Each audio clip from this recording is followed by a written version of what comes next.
మామ ఫైనల్లీ నేను ఎప్పుడెప్పుడు అని ఎదురు చూస్తున్న 'చావా' తెలుగు వర్షన్ అయితే రిలీజ్ అయింది. అండ్ మూవీ ఇప్పుడే చూసి రావడం జరిగింది. నాకెలా అనిపించింది ఏంటనేది ఇన్ డెప్త్ రివ్యూలో అయితే మాట్లాడుకుందాం.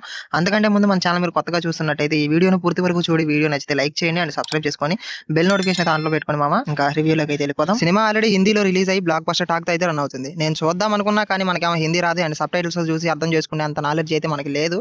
అండ్ అందుకే ఈ తెలుగు వర్షన్ కోసం అయితే చాలా వెయిట్ చేశాను నేను. ఫైనల్లీ ఈ మార్చి 7వ తారీఖున సినిమా తెలుగు వర్షన్ అయితే రిలీజ్ అయింది. ఇప్పుడే చూసి రావడం జరిగింది. అండ్ ఇంకా సినిమా మాత్రం చాలా అంటే చాలా బాగుంది.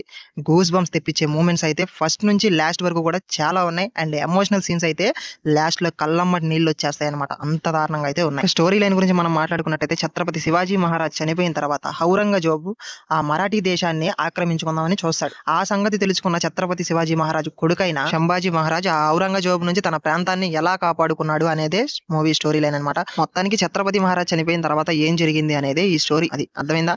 మధ్య మధ్యలో ఆ విక్కీ కౌశల్ గారికి వాళ్ళ నాన్న మాటలు వినపడటం గానీ, వాళ్ళ అమ్మ మాట్లాడే మాటలు గానీ చాలా అంటే చాలా ఎమోషనల్ గా అనిపిస్తాయి మనకి.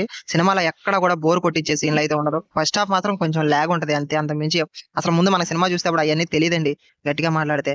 సినిమా మాత్రం చాలా బాగుంది. మీరు ఖచ్చితంగా చూడాల్సిన సినిమా అనమాట. అండ్ ఇంకా యాక్టర్స్ గురించి మాట్లాడుకున్నట్టయితే విలన్ ఎవరో సీనియర్ యాక్టర్ అని అంట, మరి నాకైతే తెలియదు ఆయన ఎవరో.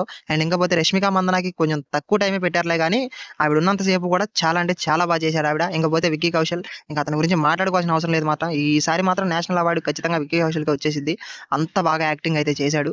నిజంగా అతను చూస్తున్నంతసేపు నిజంగానే శంభాజీ మహారాజ్ ఇలాగే ఉంటాడా అనిపించింది అనమాట. అసలు ఈ సినిమాకి కాస్ట్యూమ్ డిజైనర్ ఎవడో తెలియదులే కానీ ఆవిడ కనపడితే దండేసి దండం పెట్టేయచ్చు. నిజంగా ఒరిజినాలిటీని అలా దింపేశాడు అనమాట కాస్ట్యూమ్ డిజైనింగ్ లో.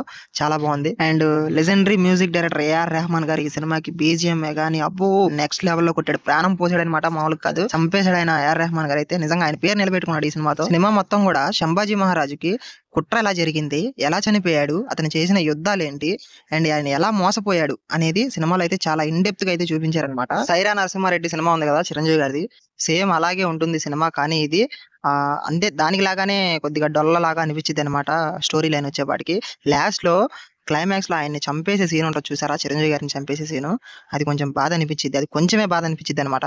ఈ సినిమాలో ఈ శంభాజీ మహారాజుని చంపే సీన్ ఉంటది, దీని అమ్మ జీవితం దగ్గర దగ్గర 45 నిమిషాలు సినిమా క్లైమాక్స్ సీన్ అయితే నెక్స్ట్ లెవెల్ అంతే. ఎంత దారుణంగా చంపుతారంటే ఆయన్ని, వామ్మో ఎలా తట్టుకున్నావు తండ్రి అన్నట్టుగా అనిపించింది మనకి. అంత దారుణంగా చంపుతారనమాట. ఏడుపు వచ్చేసిద్ది, కళ్ళమ్మటి నీళ్ళు వచ్చేస్తాయి అనమాట సినిమా చూస్తున్నంత సేపు. నిజంగా ఆ క్లైమాక్స్ సీన్ చూస్తున్నంత సేపు కూడా కళ్ళమ్మటి నీళ్ళు వచ్చేస్తాయి. ఫైనల్లీ సినిమా నుంచి మనం బయటికి వచ్చేసిన తర్వాత కూడా ఆ రోజంతా సినిమా మనకి అలా మైండ్ లో మెదులుతా ఉంటది అనమాట. అంత బాగా తీశారు సినిమాని. నాకైతే పిచ్చగా నచ్చేసింది సినిమా. అండ్ మీరు మాత్రం గ్యారంటీగా సినిమా చూడండి.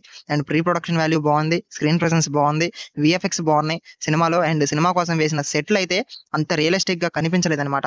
అండ్ ఫైనల్లీ నా రివ్యూ అయితే ఇది. నా రివ్యూ నచ్చితే ఖచ్చితంగా లైక్ చేయండి అండ్ సబ్స్క్రైబ్ చేసుకోండి. బెల్ నోటిఫికేషన్ ఆన్లో పెట్టుకోమా. నెక్స్ట్ వీడియోలో కలుద్దాం. Bye bye.